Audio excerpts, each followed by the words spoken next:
Tanya, I'm so excited to have you here today. Thank you for being here. One of my favorite things about seeing your content, we're going to dive into all the different things, but you have led by example as a mom yourself with children that are now in high school and college, and really lived a life on purpose for yourself. And then now all the women that you help and your kids have been able to see you do this. So I just want to thank you for being an inspiration for me and the moms that are watching you crush it and kill it, and also helping other women along the way. My favorite thing is when people step into their power and use their own learnings and their own life to lead others and create magic for your own life through tools and leadership and everything that you do. So just thank you for doing that. And thank you for being you.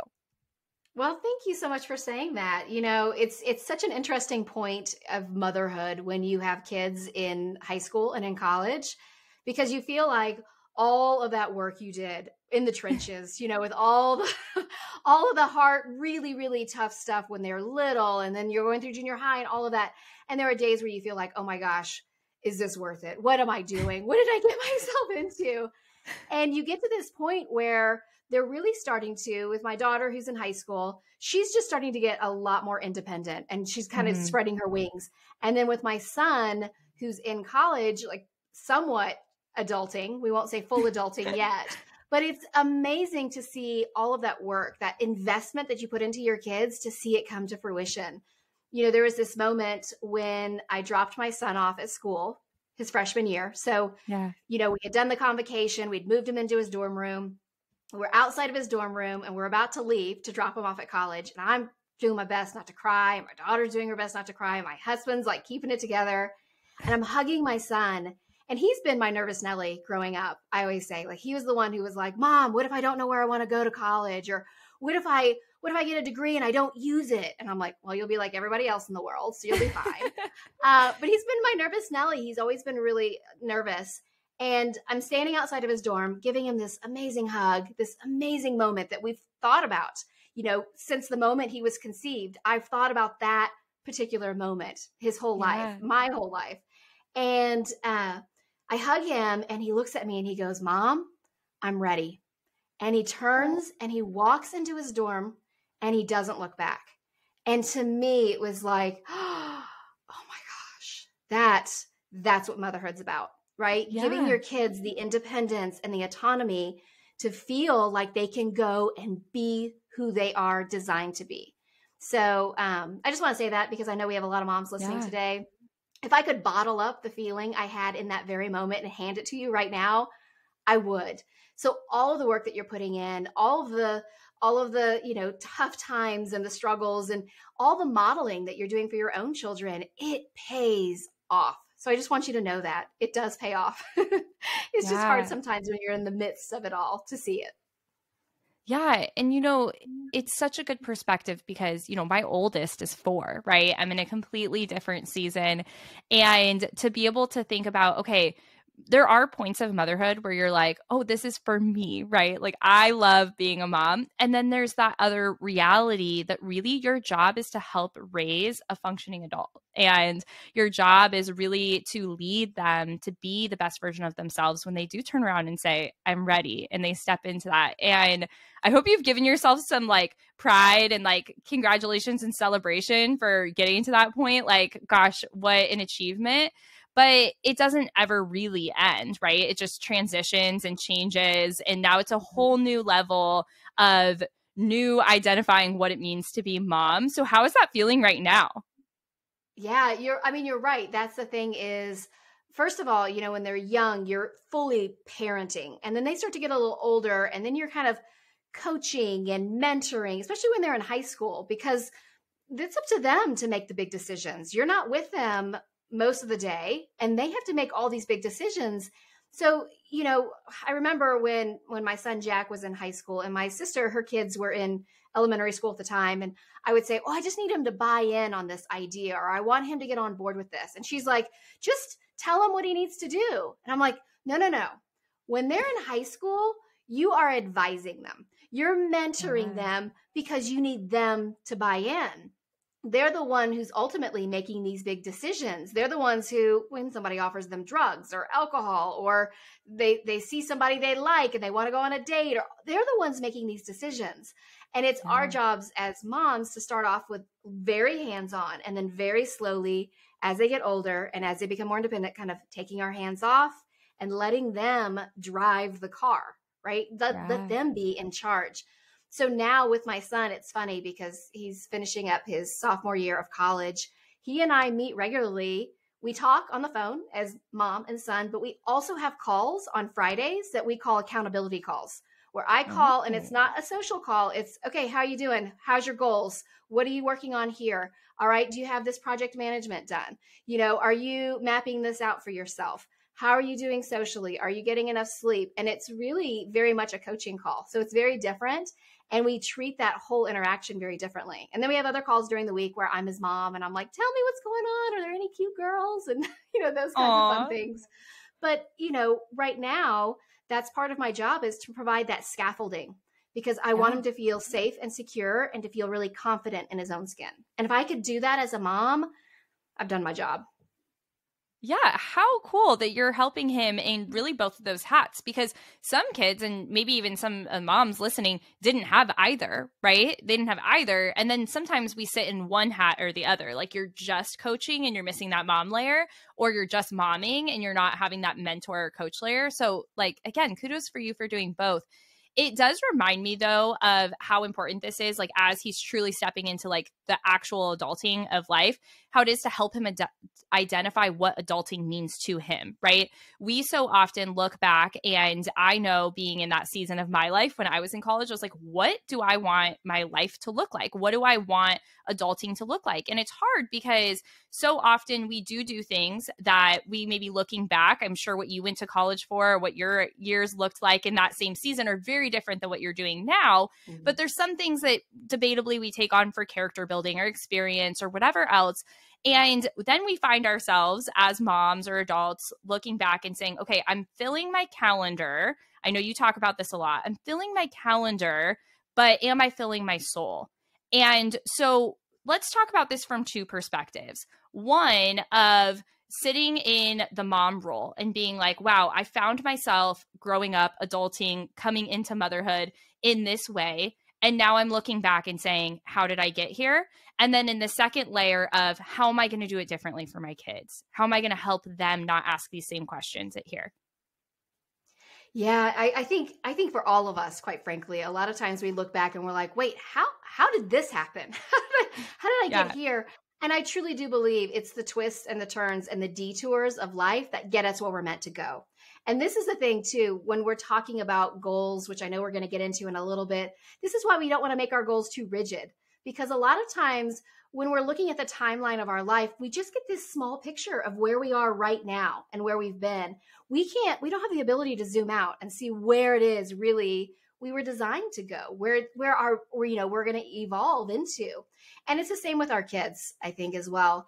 It's such a mistake for us to feel like you go to college, you're 18 years old, you got to figure it out. You got to figure out what you're going to do for a job. I mean, who knows what they want to be when they're 18?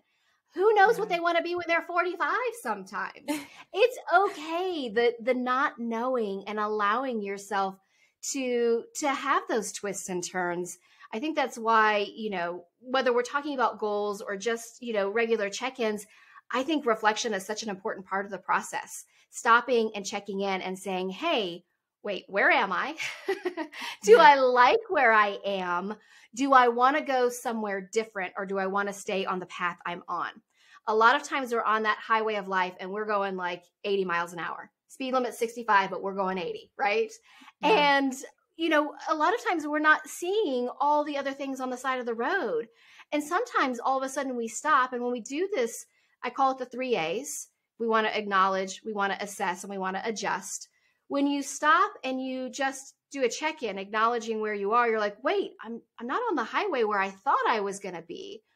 And you're on this very different route. Sometimes when you stop and you do that second A, when you assess, you go, wow, I really like this road I'm on right now. I had look at the views. I was on that highway before, and over here, there's all these things I can do, things I didn't even know were possible. And that's why we need that third A, which is adjust. Okay, do I want to adjust to get back on the highway? Or do I want to adjust my goals? Do I want to adjust where I think I want to go now because I like where this is? And I think this is true time and time again. If you look back at the breadcrumbs of your life, a lot of times the places where you've gotten, you had no intention of being there. I know that when I started off life, when I was 18, I thought I was going to be a teacher. Then I thought I'd get married, have kids, be a stay-at-home mom. I did not have anywhere on my, vision board that I was going to be writing books and talking about productivity and doing, speaking on stages and doing all of those things. That wasn't anywhere on my radar, but oh my gosh, I'm so glad that this is where I am. I'm so passionate about what I get to do on a regular basis.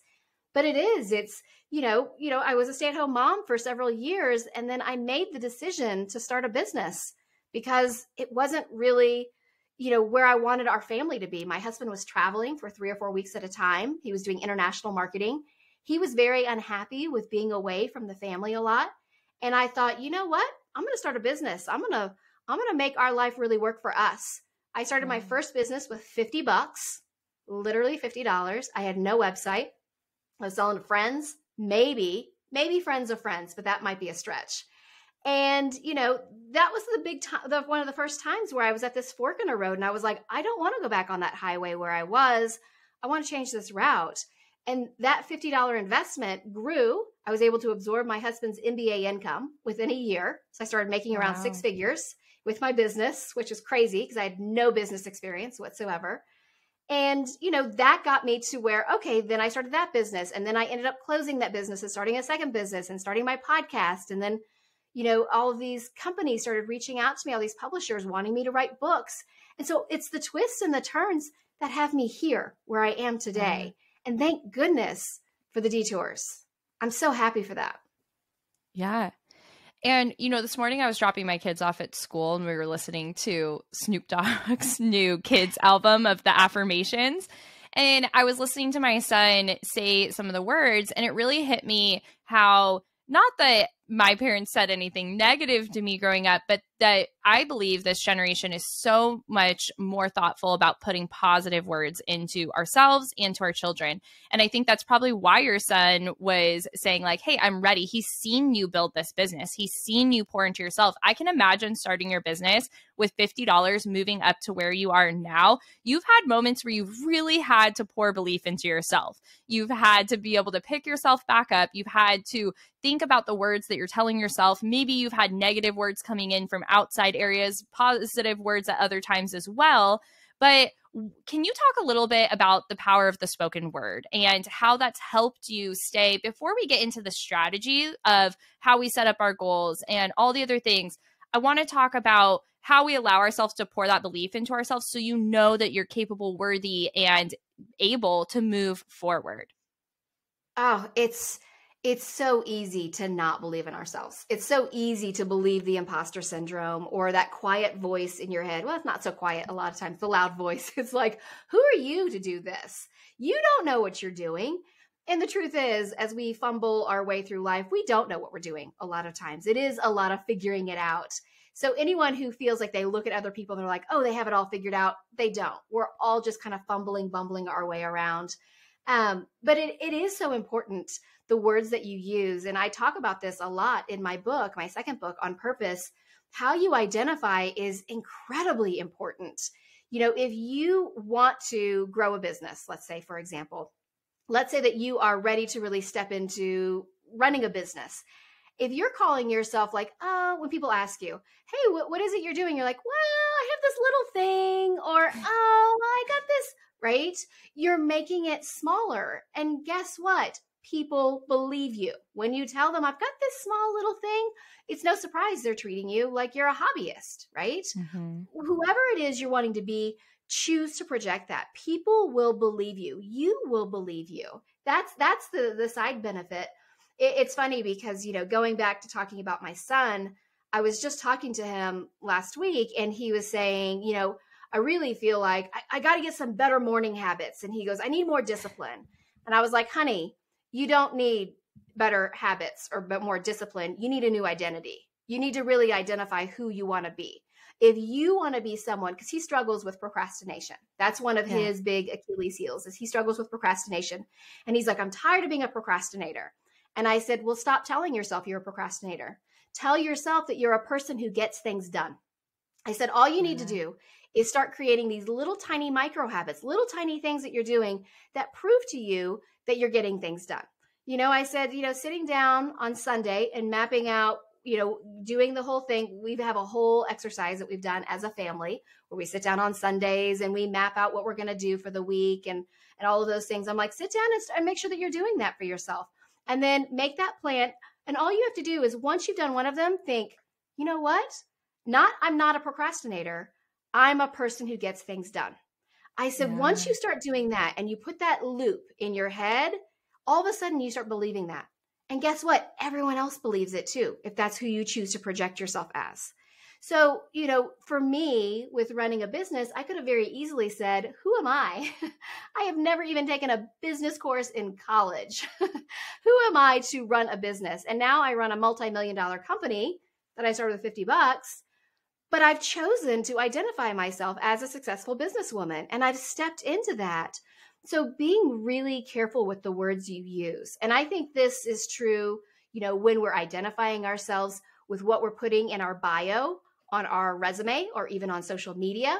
When people ask us what we do, how do you talk about what you do? How do you talk about your job? Are you someone who says, well, I'm a stay-at-home mom, I just stay home with the kids?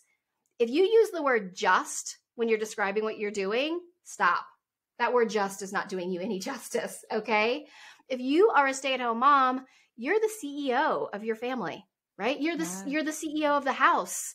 You're running all the things. That's a big job. If you are working part-time, don't say, oh, I'm just working part-time. Step into that. Own it. How do you want to describe it? Because people will start to describe you that way. And the next thing you know, that identity is stuck. So it's really important to be really mindful with the words we're using, not just with our kids. That's obviously very important, but be gentle with yourself. Really think about, would I say this to my kids? If I heard my kids saying to themselves what I am saying to myself, would I be okay with that? Or would I pull them aside and say, honey, we don't talk like that? I want you to really think about that, because so often we don't think twice about the ugly things that we say to ourselves. We say a lot of ugly things we would never say out loud to people that we love, even people we don't love. We wouldn't talk that way. We don't think twice about using those words for ourselves. Gosh, so many takeaways and so good. And specifically that reframe of not saying I'm not this, but I am this, to say like I'm not a procrastinator anymore, but I'm the person that gets this done. Or I'm not a business person. Oh, I am someone that is going to follow my dreams and create this business and whatever else that looks like.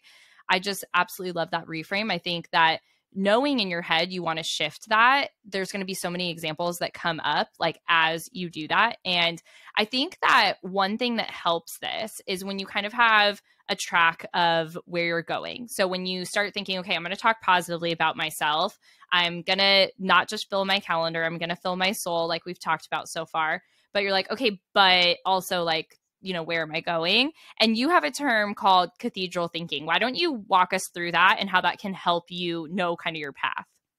Yeah, well, here's the thing. If we don't know where we're going, it's like getting in the car and saying, well, we're just going to see where we end up, like on your family vacation.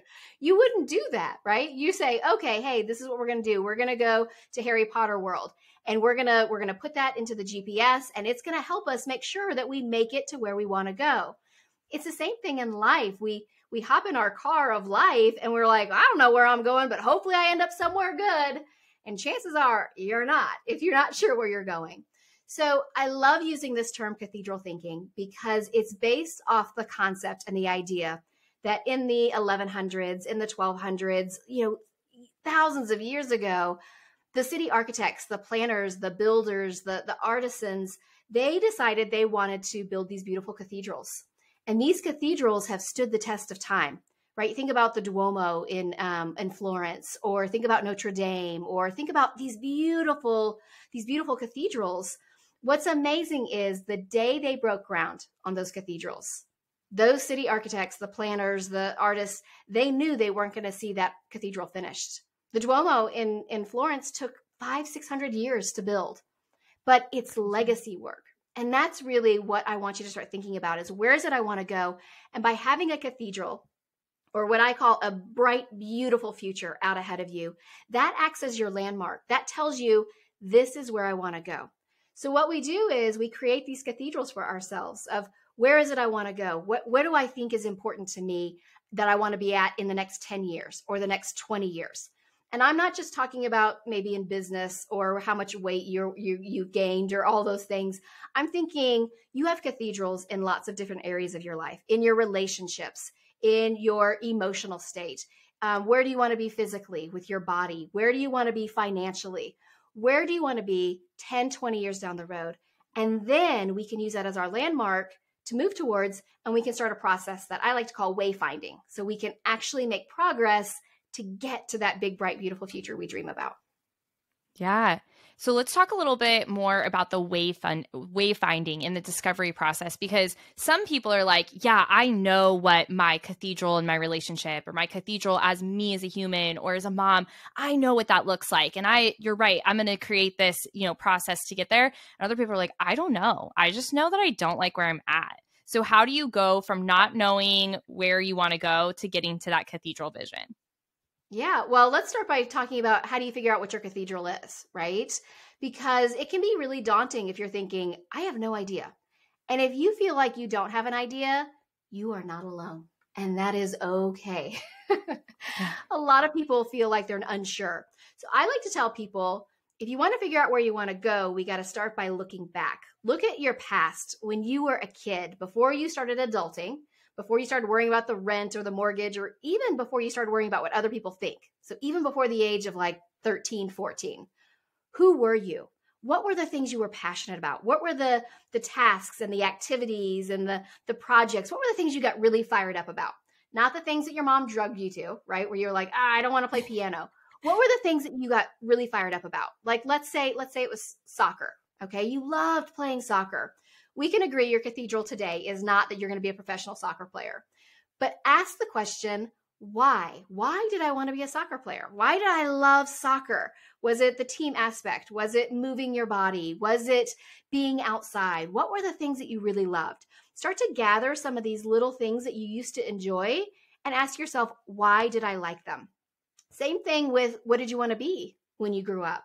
A lot of us had these amazing ideas of what we wanted to be when we grew up. Well, I want to be the president, or I want to be, this, that, or I want to be an alien, or I want to be Wonder Woman. Okay, why did you want to be Wonder Woman?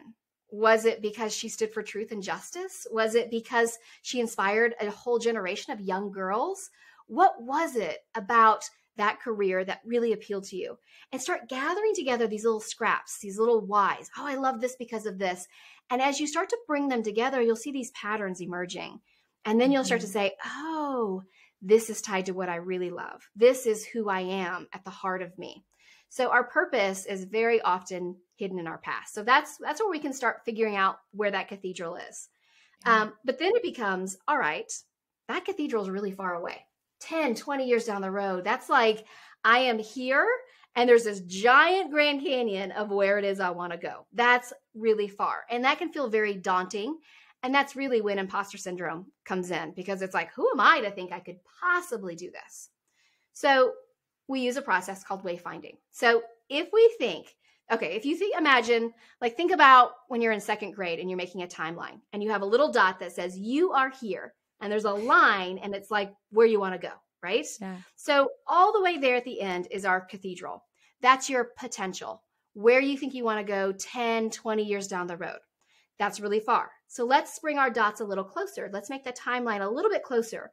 If that's our potential in 10 to 20 years, what do I think is possible in 3 to 5 years on that timeline that gets me to that cathedral? Okay, well, that's possible in 3 to 5 years. Let's back it up even more. We have our potential, 10 to 20 years. Then what do we think is possible? And then what's practical on that timeline in 12 months, 18 months? What could I do practically that would get me along that timeline to that big, bright, beautiful cathedral? All right. See how we're getting closer? That cathedral is starting to get a lot closer. We're beginning to create that path. All right. Well, if that's what's practical in the next 12 to 18 months, what do I need to prioritize? What do I need to prioritize in the next 3 months, the next 6 months, the next 9 months? Those priorities, those are your goals. Those are the goals you want to set for yourself. So often we set goals based off what everybody else is doing. This woman over here, she's doing amazing things. I should do more of that. Or, oh, this woman's running this company and I want to do things like this. So I'm going to do things like her. And we lose sight of who we are. If you have that cathedral and you use this exercise of wayfinding, where you look at the potential, back it up to what's possible, then what's practical, then we prioritize, then we know our goals are aligned to where it is we want to go. And that's what's amazing, is then we accomplish these goals and we have all this momentum to keep moving forward along that timeline of our life of where it is we want to go. That's how we end up at that big, bright, beautiful cathedral. Yeah. And so one of the biggest things that stops people from success is losing focus, right? And losing that momentum. And I think that this happens a lot with someone that identifies as like a multi-passionate person. So it's really hard to stay focused when you're like, but I also want to do all these things. And what if I want to have 10 timelines instead of one? And I know you talk about unraveling the myth of the multi-passionate person. So let's break that down a little bit. Yeah, well, I think a lot of times when we use that term multi-passionate, we're hiding. We're using that as an excuse. I can't commit because I have too many things I love. I mean, the truth is, if we were to search every corner of the earth, we were to go far and wide, you would never find a person who's like, one thing, I only love one thing, right? We're all multi-passionate. We all have lots of things that we love. So first of all, you're going to have more than one cathedral because there's more than just one facet of you. So you might have a cathedral that's tied to where you want to go with work. You might have a cathedral about where you want to be physically. Like one of my cathedrals is that I want to be flexible and strong in my golden years, right? Mm-hmm. You might have cathedrals with your relationships. My cathedral for my relationships is I want to have really strong relationships with my kids and their families so that we can go traveling together, right? Mm-hmm. So all the things I'm doing now are to get to that cathedral with those relationships or where I want to be physically. So you're going to have more than one cathedral. But if you hide behind that term of multi-passionate, it can keep us from moving forward, especially if you're thinking, well, I'd love to do this thing, but I have all these things I want to do. What I usually tell people is, all right, have you listed them out? Because a lot of times it's just a list in your head, right? That's just, mm-hmm. You're not even sure which direction to go and you feel like it's spinning you in circles. So let's start by making a list. And you write out all these different things. Don't worry about ranking them. Just list them out.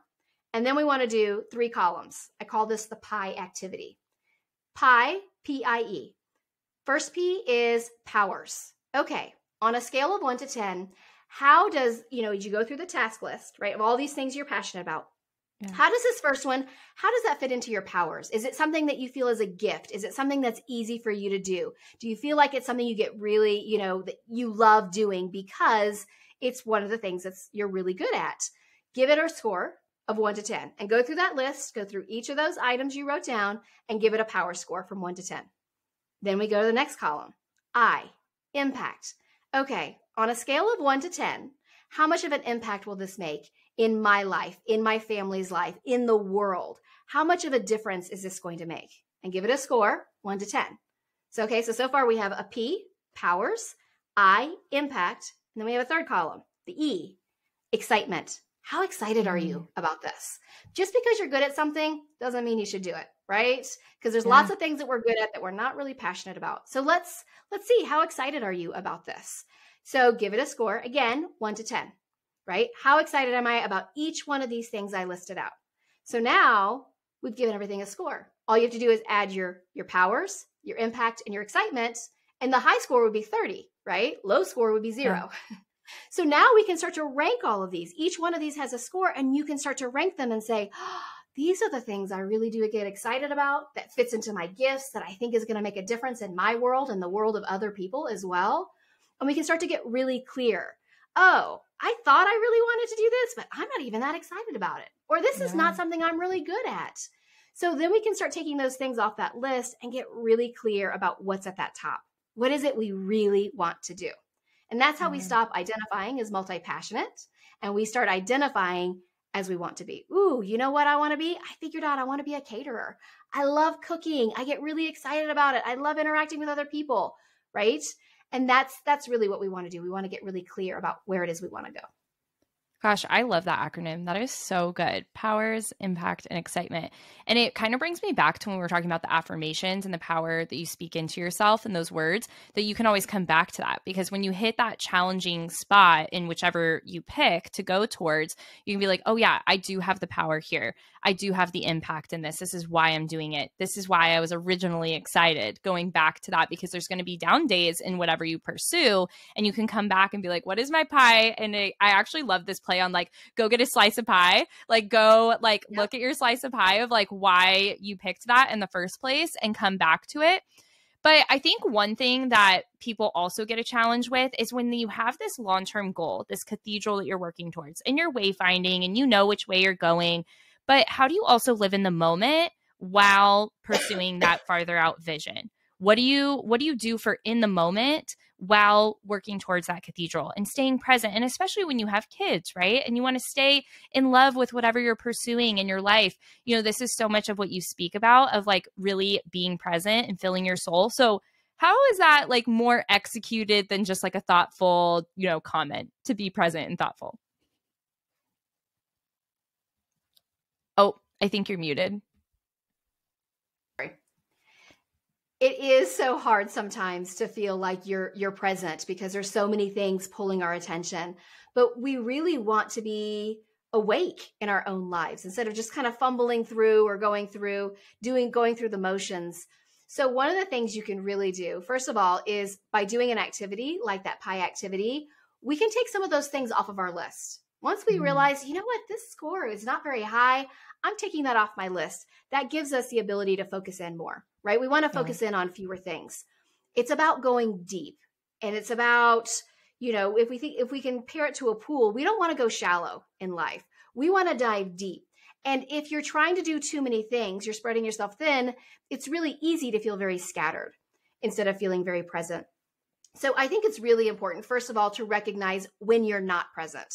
And I think we can all very easily say our phones are one of the things that keep me from being present.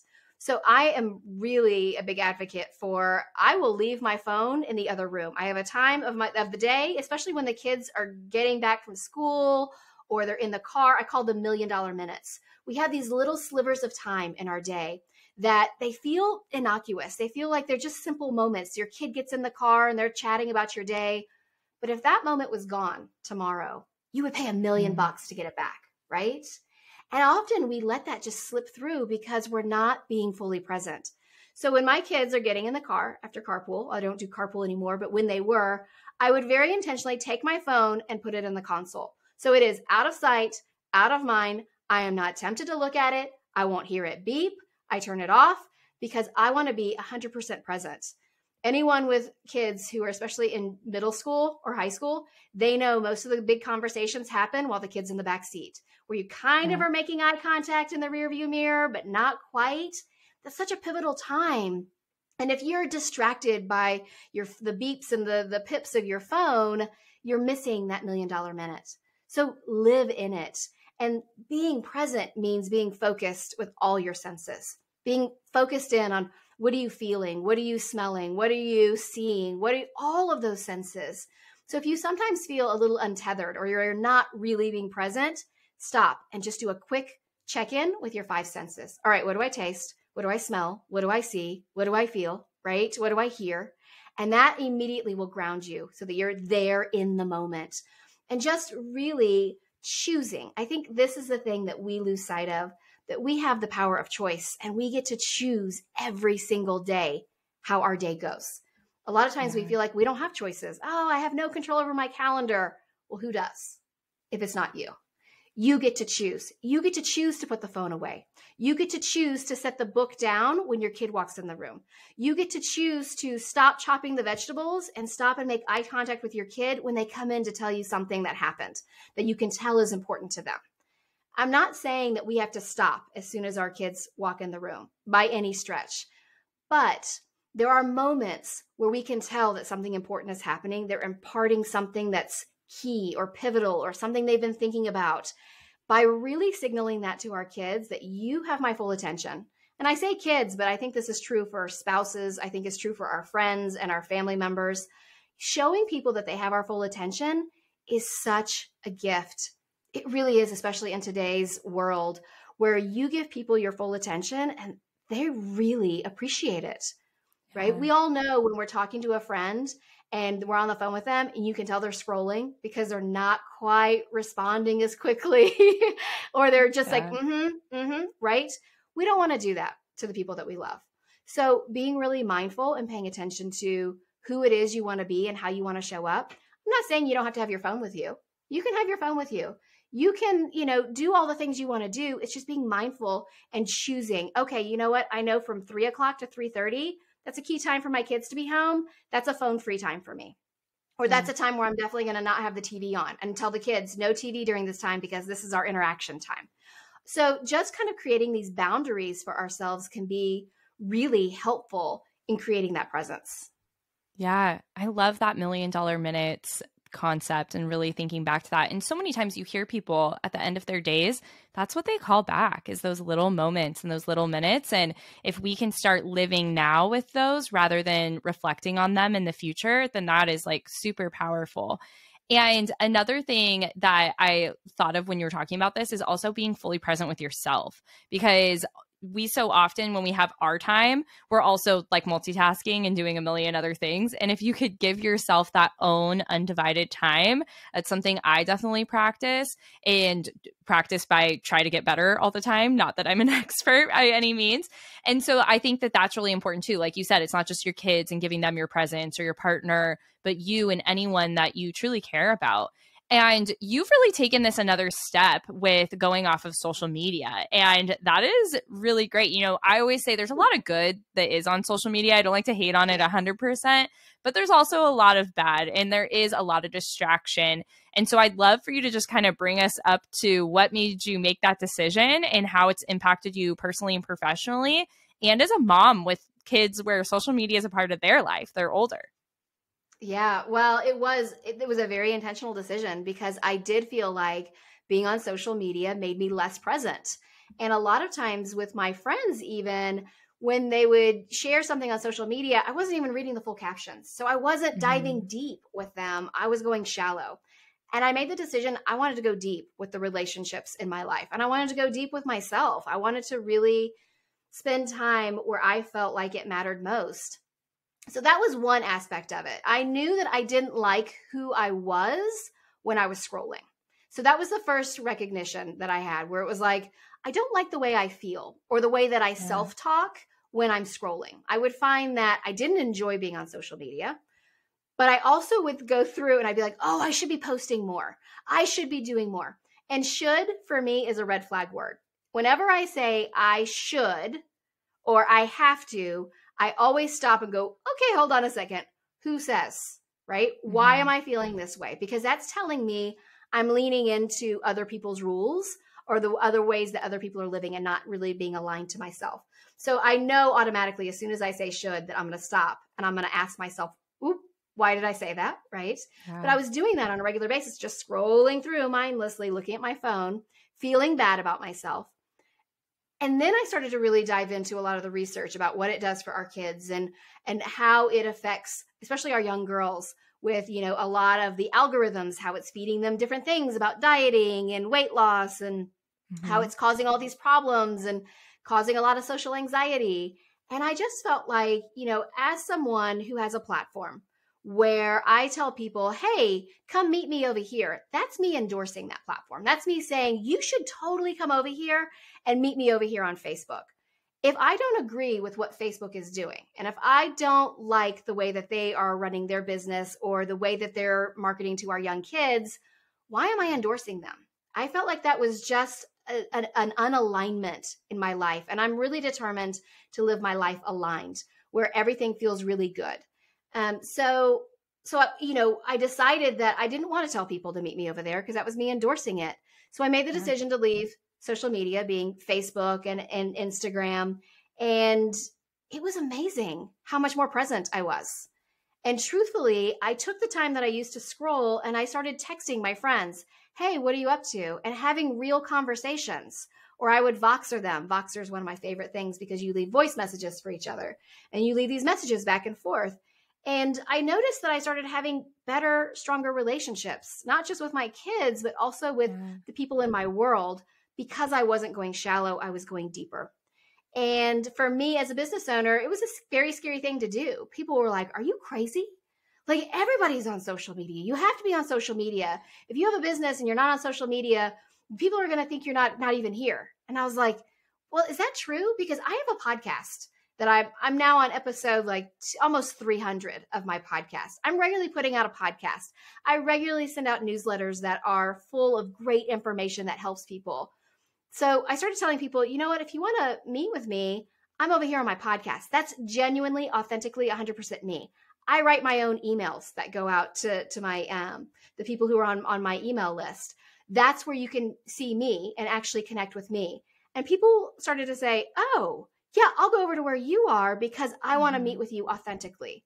And so I found that it really helped me not only be a better mother and a better person, but as a business owner, it allowed me to, again, go deep in the places where I wanted to show up and I wanted to be. Instead of trying to be everywhere, multi-passionate, I made a choice and I said, this is where I'm going to be. And I'm going to be the best version of me in these fewer places. So it's been amazing. It is hard with having kids on social media. I do go in and I look at my kids' accounts, right? Like, what's going on here? But I don't post. I don't I don't follow a bunch of people. I just basically go in and see what my kids are doing. Yeah, I love that. And because you have more of that mental space and capacity, because you're not involved in everyone else's social media, you're able to have this better relationship as a mom, which makes it so you don't have to be as concerned about what your kids are doing on social media because you are having better conversations and you can still check in because we know kids, are a different version online sometimes, but gives you but it gives you a way to kind of have that. And from just a business standpoint and strategy standpoint, you don't, in the business world, we talk a lot about not owning your audience on social media. Like your account can get shut down overnight. You don't have really contact information about these people. You don't own your audience. And you, for those that aren't in the business world, your followers actually see a super small percentage of your content. So I think it's 10% of your followers see your content and the algorithm really controls what they see, where if someone's on your email list, they're getting your email. Your email is not blocking that email for the most part. And there's a couple exceptions. And then same with your podcast. So for anyone that's thinking about starting a business and they're like, gosh, I just don't want to be on social media. Sure, there's some benefits, but there's also a lot of negatives. And you pour a lot of time and energy into creating content that only a percentage is seeing. And at the end of the day, you don't own your audience. So I think it's amazing that you've made that transition. I think that's really great. Thank you. Well, again, it comes down to alignment is really important to me. And I did feel like I was bending and twisting and contorting myself to fit what an algorithm wants. And nobody really knows what the algorithm wants. So you're bending and twisting for some kind of, entity that again, I didn't necessarily agree with their morals and their ethics and their values. And it's really important to me that I go to bed at night. I call it reconciling the receipts. When I go to bed at night and my head hits the pillow, I have to reconcile the receipts of who I was throughout the day, what I did, how I showed up. And if those receipts don't reconcile, then I'm not going to be able to go to sleep. I'm still going to be awake. I'm going to be like, oh, I should have done this or I should have done that. I want to make sure every night when I go to bed and my head hits the pillow, I go, I was me today. I showed up 100% authentically who I am. I think one of the greatest things is when people meet me in person, they're like, oh my gosh, you are exactly the same person. And I'm like, yes, I am. Yeah. That's because I want to be me. I like me. I want to be who I am online and behind the scenes and with my friends. And you get the genuine, authentic me that way. I'm not shifting who I am to fit what other people want. Yeah, I love that. I stand behind that too. That actually is a really great transition though, because we're not always perfect, right? There's going to be days where when we reconcile those receipts, we're like, maybe could have done that one different. Could have done this a little differently. It's a learning for next time. But something that I love you talk about is turning those learnings or negative situations or bad memories into fuel and positive memories and positive situations. Let's talk a little bit about that. How do you do that? How do you make that transition? Yeah, well, I think first of all, we have this whole fear of failure, and we talk about failure a lot in our society. When what would it be like if we chose to embrace failure? If we chose to say, hey, failure is part of the process. It's an expectation. I'm actually wanting to fail so I can learn. Mm-hmm. I'm so sorry. It's okay. So what would that be like if we chose to see that as an advantage? I think if you go back and you look at anyone who we are inspired by, we see these little failures in their history, and we love that about them. We love the story of the underdog, unless we're the underdog. And then we worry that we're not doing things right or we're not good enough. And the truth is, none of us are perfect. We're not designed to be perfect, and it's okay. Sometimes you're going to go to bed at night and you're going to reconcile the receipts and they're not going to add up. And you're going to think, I wish I had done something differently. That's okay. Because when we fail, we learn. We know that. We tell our kids this. This is the same advice we tell our children. It's okay to fail. I mean, think about if when our kids failed, we just said, well, I guess that's it. I mean, when your kids started walking, they didn't walk right away. They fell down 50,000 times. And yet we kept encouraging them, like, get back up. You can do it. When they rode their bike, they fell over, they fell over, they fell over. And we kept saying, okay, I'm going to run behind you. I'm going to hold you from behind. And then I'm going to let go. So we know that that is true, that failure makes us stronger and that eventually we'll overcome it. We just have a hard time internalizing that in our own stories a lot of times. And it's hard if you feel like you're stuck in a cycle where you feel like you're just failing again and again. But the truth is, if you stop and you look over the breadcrumbs of your life, you're going to see all these little mini failures and big failures and things that didn't go well and times where, you know, you're not really proud of the things you did. And maybe you feel a little bit of guilt or a little bit of shame, but you're also going to see these peaks. You know, there's some valleys in your life map. There's also some peaks. After you had some things you didn't really like, there were some things you loved and some things you did really well. So we're never stuck. I think that's the belief that a lot of people have, that the opposite of stuck is unstuck. That there's this like magical moment, the clouds part, and suddenly you're unstuck. The opposite of stuck is action.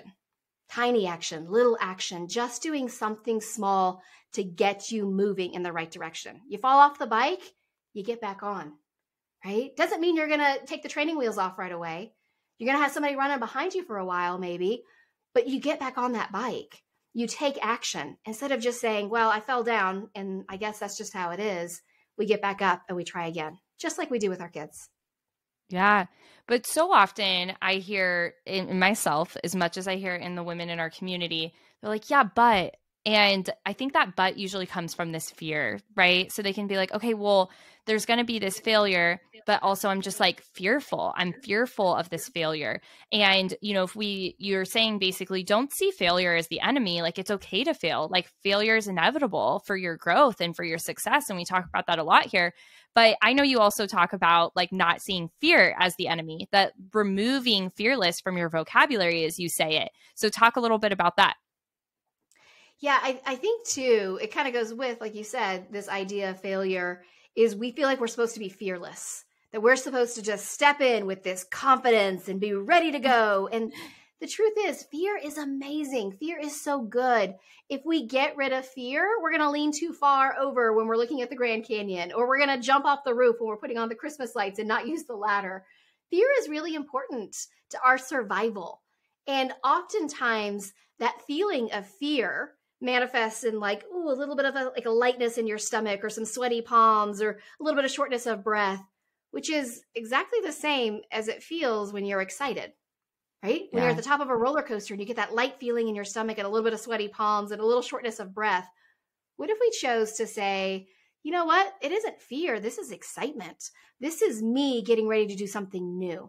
Because when we step out of our comfort zone, there's going to be discomfort. There's a reason why it's called comfort zone, because it's comfortable. It's like sweatpants and Netflix. It's easy. Stepping out of that comfort zone means discomfort. which means fear, which means it's going to feel uncomfortable. In fact, one year, my word of the year was discomfort, because I knew I wanted to grow. And I knew that when I was stepping out of what was comfortable and I felt that discomfort, I wanted to remind myself, oh yeah, I chose this. This was me choosing this to step out of that. So you're going to experience fear, and fear is okay. Let's focus, instead of being fearless, let's focus on being brave, looking at fear and choosing to step past it. That's what firefighters do, right? That's what soldiers do. They're not fearless. They're brave. And there is a very big difference between the two. And I think a lot of times when we have that fear, that feeling of nervousness, maybe in our stomach or in our shoulders or wherever it's appearing in your body, we feel like that's a sign. It's a sign I shouldn't do this. When maybe it's a sign that your roller coaster is about to go down. And that's the most exciting part. So just reframing how we look at that and embracing fear. I know for me that when I have embraced fear and I've chosen to make fear my friend, those are the times where I've experienced the most growth.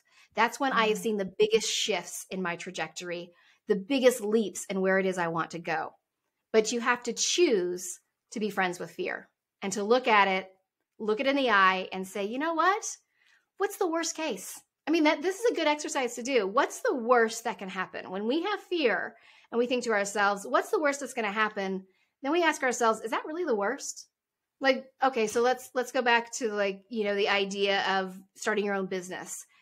You think to yourself, well, what if I do this and it fails? What if it doesn't happen? We could end up homeless. We would be on the streets. It would be terrible. We won't have any money. That's where we go.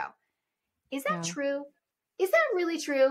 I mean, are you not going to be able to maybe move in with your parents or a friend, or you'd figure something out, right? You have other skills you could use.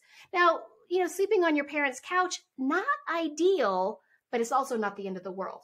So let's really make sure that we're not letting the monsters run wild in the hallways of our brain, because that's what we tend to do. We go straight to that. We're going to be homeless. We're going to be living in our car under a bridge kind of a thing.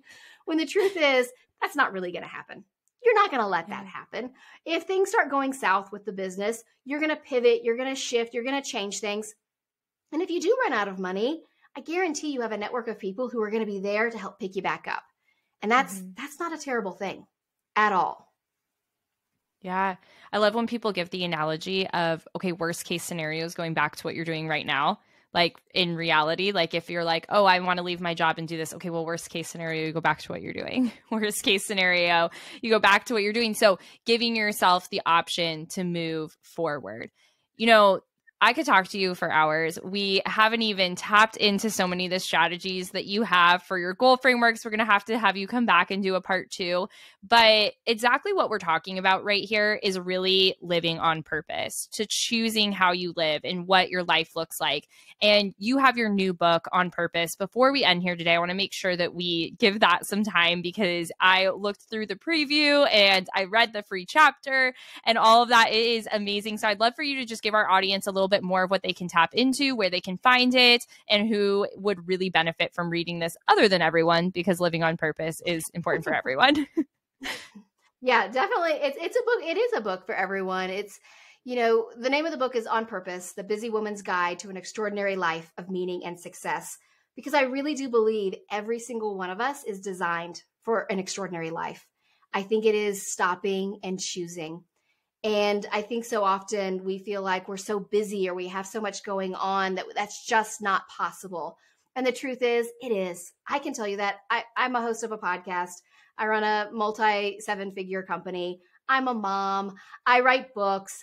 I have time to do the things I love to do. And it's because I choose to lean into different areas of my life at different times, right? I don't believe in balance. That's a whole nother conversation. But really what the books are about, On Purpose, and my first book, The Joy of Missing Out, it's really embracing that power of choice, seeing the choices you have, and then leaning into those choices. Where do you want to go and how do you want to get there? I think there's nothing more incredible, nothing more extraordinary, quite frankly, than living a life on purpose, where you feel like the work you are doing matters. And when I say work, it doesn't mean necessarily going to a corporation or a company. It could be the work you're doing as a stay-at-home mom. It could be the work you're doing in your relationships. It could be the work that you're doing on yourself. Your work matters. And that's really what I want you to take away from my books. So I make sure that my books are very actionable. There's lots of strategies. They both have companion guides that go with them that are free so that you can take everything we talk about and actively start applying it right away. I never want you to feel like, oh, that was very exciting, but now what? I want you to feel like you have the tools to take action. So you can find my books anywhere books are sold. You could also go to tanyadalton.com and you can listen to my podcast. I talk about a lot of the same things we talked about here on my podcast. Anywhere you're listening to this podcast, if you just do a search for Tanya Dalton or The Intentional Advantage, you'll find my podcast there. Again, we have like almost 300 episodes at this point. Amazing. And let's talk about your other resources, because some people love the free resources, the low income or the low cost resources of the book. But then you have some really great tangible, like day by day tools that people can tap into, the planners, the productivity tools. Talk a little bit about those. Yeah. So I am the founder of inkWELL Press. So all the things that we talk about here, especially with goal setting, I have a goal setting planner that aligns with all of this, with the wayfinding and figuring out your cathedrals. Daily planners, weekly planners. These are all tools that I used actually with my kids, and my kids still use them to this day because it really was important to me that I not just talk about these things, but you have the tools to be able to actively apply them. So you can go to inkwellpress.com to find links to all the different products that we offer. I also have products in Staples and Office Depot, which is a lot of fun to get to see those in person as well. But inkwellpress.com is a great resource for all the things that we talked about here today and having a tool to actually be able to apply them. Amazing. And we'll link all of that in the show notes. So when you're not driving or listening while you're doing dishes or whatever else it is that you're doing, you can click over to those, as well as your newsletter. And you're also on YouTube and, of course, your podcast we've talked about, and not on social media, which I absolutely love. Tanya, one of the things that I love to know, especially going from that $50 investment to your business to coming up to 7 figures, being in Staples, being in storefronts, having millions of downloads on your podcast, what are you excited about in this season of life? What excites you? What are some of the goals that you currently have? Oh, I like this question because, you know, a lot of my world is shifting now that my kids are older. My daughter works, so she goes to school and she works part-time as well. So I have a lot of work. I say that John and I, my husband and I, we're practice empty nesting. We're practicing spending time together, making dinners for two, and kind of revisiting who we were before we had kids, which has been amazing. So for me, really pouring more time into that. And my podcast, I just moved it over to YouTube. So we're doing a video version of it. So that's been one of my big goals. And I'm really leaning into more speaking opportunities, speaking at companies and corporations and organizations. So that's really some of the big goals that I have right now that I'm really leaning into, as well as, of course, continuing to mentor/parent my children and get them off on the right foot in their own lives.